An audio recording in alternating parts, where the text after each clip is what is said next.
ఈనాటికి ఏ గ్రామం పైన ఇది ఇందిరమ్మ ఇల్లు, ఇది కాంగ్రెస్ పార్టీ ఇచ్చిన ఇల్లు చూపిస్తుంది. గత 10 సంవత్సరాలు మనం చూసాం. రాష్ట్రం ఏర్పడిన తర్వాత అక్కడొక 2 ఇళ్ళు, అక్కడొక 4 ఇళ్ళు కట్టించి ఎన్నికలు వచ్చినప్పుడల్లా ఆ కట్టించిన బొమ్మలని ఫ్రంట్ పేజీల్లో మీడియాలో చూపించుకొని ఊహాజనకమైన చిత్రాన్ని చూపించి మాటలతో జనాన్ని మమేకం చేస్తూ 2 పర్యాయాలు ముఖ్యమంత్రి అయినా కూడా ప్రజలకిచ్చిన వాగ్దానాన్ని ఎలా నిర్వహించారో, డబుల్ బెడ్రూమ్ ఇల్లు వారి కలలానే గత ప్రభుత్వం ఎలా ఉంచిందో మనకు తెలియంది కాదు.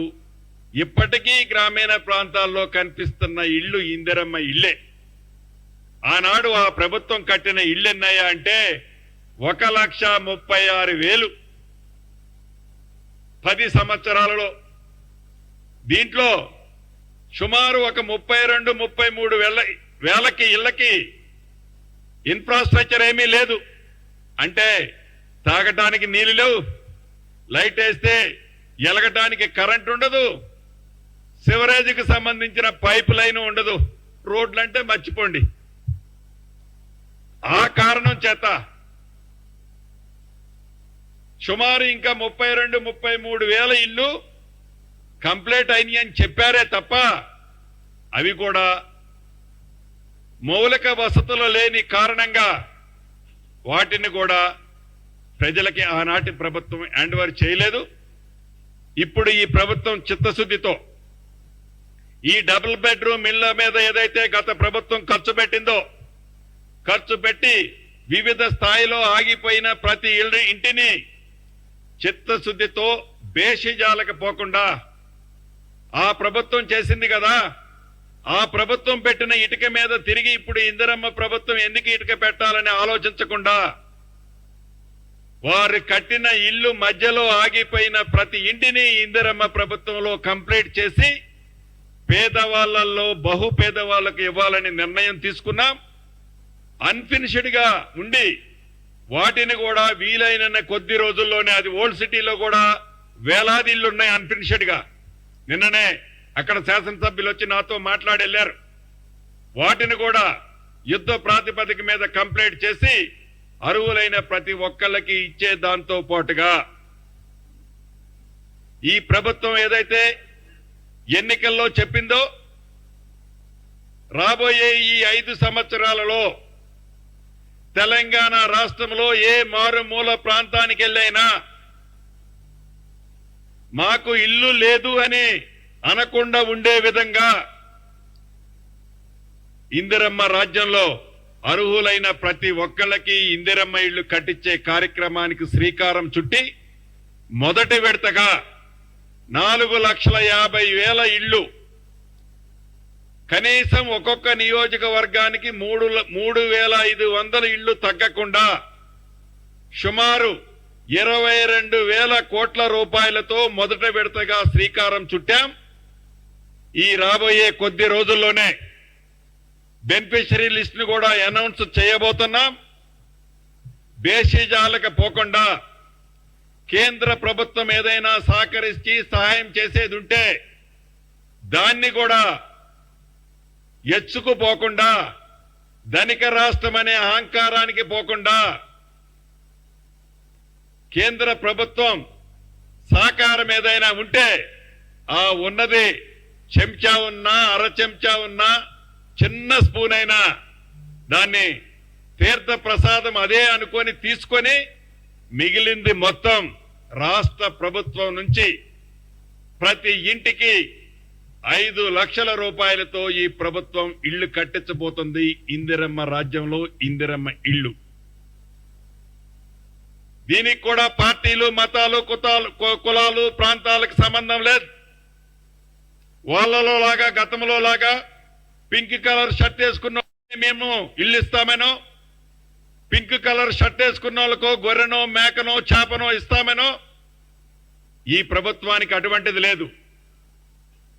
పేదవాళ్లలో బహు పేదవాళ్ళు ఏ పార్టీ వాళ్ళైనా ఏ ప్రాంతం వాళ్ళైనా ఏ కులమైనా అర్హులైన ప్రతి పేదవాడికి ఇందిరమ్మ ఇళ్ళు ఈ ప్రభుత్వం రాబోయే ఈ 5 సంవత్సరాలు 4.5 సంవత్సరాల్లో ఇవ్వబోతుంది. అంతేకాదు గౌరవ ముఖ్యమంత్రి రేవంత్ రెడ్డి గారు ఆలోచనతో యువతకి ప్రత్యేకమైన పెద్దపీట వేస్తూ ఇందిరమ్మ రాజ్యంలో వచ్చిన మొదటి సంవత్సరంలోనే 2 లక్షల ఉద్యోగాలు ఇస్తామని చెప్పిన దాంట్లో భాగంగా 31,000 ఉద్యోగాలు సుమారు ఇప్పటికే ఇచ్చి గతంలో ఏదైతే టీఎస్పీఎస్సీ ద్వారా జరిగిన అనేక అక్రమాలు దోపిడీలు అన్యాయాలని సరిదిద్దుతూ స్వచ్ఛమైన మంచి టీంని టీఎస్పీఎస్కి ఇచ్చి గ్రూప్ 1 నుంచి గ్రూప్ 4 వరకు వేలాదిగా నోటిఫికేషన్లు ఇప్పటికే వివిధ స్థాయిల్లో ఉన్నాయి. మెగా డిఎస్సి ద్వారా 11,056 టీచర్స్ పోస్ట్ కి నోటిఫికేషన్ ఇచ్చి ఎగ్జామ్ పూర్తయింది. అంటే యువత విషయంలో కూడా యువతకి చేతులెత్తి దండం పెట్టాలి. మొన్న ఈ టీఎస్పీఎస్సీ ద్వారా ఏదైతే ఎగ్జామ్స్ జరుగుతుంటే ఇప్పుడు రైతుల్ని ఎలా అయితే రెచ్చగొట్టారో ఇప్పుడు రైతుల మీద మళ్ళీ వాళ్ళు ఇంకా కచ్చపోలా రైతుల మీద వాళ్ళది ఏంటంటే మాకు హైదరాబాద్ లో సీట్లు వచ్చినాయి తప్ప గ్రామీణ ప్రాంతాల్లో మాకు సీట్లు రాలేదు అంటే రైతులు మాకు ఓట్లేయలేదు. వాళ్ళ మీద కచ్చ పెంచుకొని ఈ ప్రభుత్వం గత ప్రభుత్వం ఆ కచ్చను తీర్చుకునే విధంగా మొన్న నిరుద్యోగ యువత మీద ఏ రకంగా అయితే రెచ్చగొడితే గౌరవ ముఖ్యమంత్రి గారు ఉప ముఖ్యమంత్రి గారు మిగతా పెద్దలంతా మాట్లాడింది గ్రహించి యువత నిజాన్ని అర్థం చేసుకొని వాళ్ళు శాంతించారు. నిజంగా వాళ్ళకి మనస్ఫూర్తిగా నా పక్షాన రాష్ట్ర ప్రభుత్వ పక్షాన కృతజ్ఞతలు తెలియజేస్తున్నా. కానీ రైతుల్ని అదే దిశలో అంటే వాళ్ళది ఏంటంటే ఈ 8 నెలలకే ప్రభుత్వం పోయేసరికి తట్టుకోలేకపోతున్నారు. ఎప్పుడు గబక్కన రేవంత్ రెడ్డి గారిని పక్కన కూర్చోబెట్టి ఆ సీట్లో కూర్చోవాలని తాపత్రయపడుతున్నారు. లేకపోతే ఏమంటారు శ్రీనివాసరెడ్డిది ఉత్తమ్ కుమార్ రెడ్డిది బట్టి విక్రమార్కది వీళ్ళందరూ రేవంత్ రెడ్డి గారిని దించి ఏదో కూర్చోవాలి. ఏందది? ఈ ప్రభుత్వానికి మాకు మా నాయకులకి ఒక క్లారిటీ ఉంది. మా ముఖ్యమంత్రి రేవంత్ రెడ్డి గారే. మీరేదన్నా పగట కళల కంటే మీ కళలు కళల్లాగానే ఉంటాయి తప్ప మీకు ఆవగింజను కూడా అక్కడ పెట్టడానికి సందు రాదు. అది మీరు గమనించాలి. ఇక యువత విషయంలో మహిళల విషయంలో విద్యార్థుల విషయంలో మీరు మొన్న చూశారు విద్య పట్ల ఈ ప్రభుత్వం యొక్క చిత్తశుద్ధి ఏంటో. అమ్మ ఆదర్శ పాఠశాలల ద్వారా మౌలిక వసతుల్ని సుమారు 637 కోట్లు గతంలో లాగా పేపర్ ఇచ్చి మేము జీవో ఇచ్చేసాము అయిపోయిందని అల్లా 637 కోట్లు ప్రతి జిల్లాలో ఖర్చు పెట్టి మొత్తం 637 కోట్లు ఖర్చు పెట్టి అన్ని పాఠశాలల్లో మేజర్ గా ఉన్న సమస్యల్ని ఈ ప్రభుత్వం చిత్తశుద్ధితో వాటిని పరిష్కరించింది. మొన్న అసెంబ్లీ సాక్షిగా గౌరవ ముఖ్యమంత్రి గారు చెప్పారు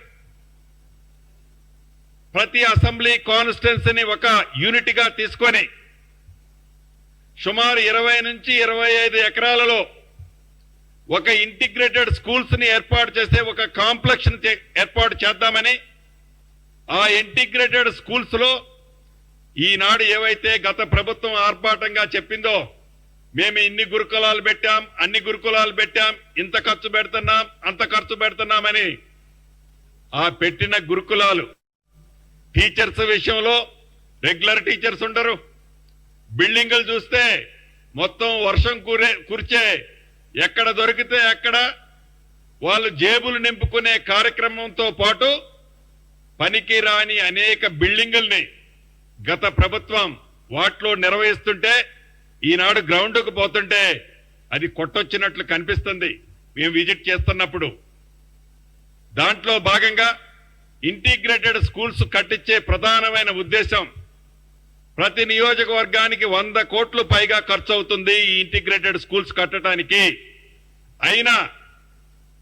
అయినా విద్య పట్ల వైద్యం పట్ల ఈ ప్రభుత్వం పెద్దపీట వేసింది.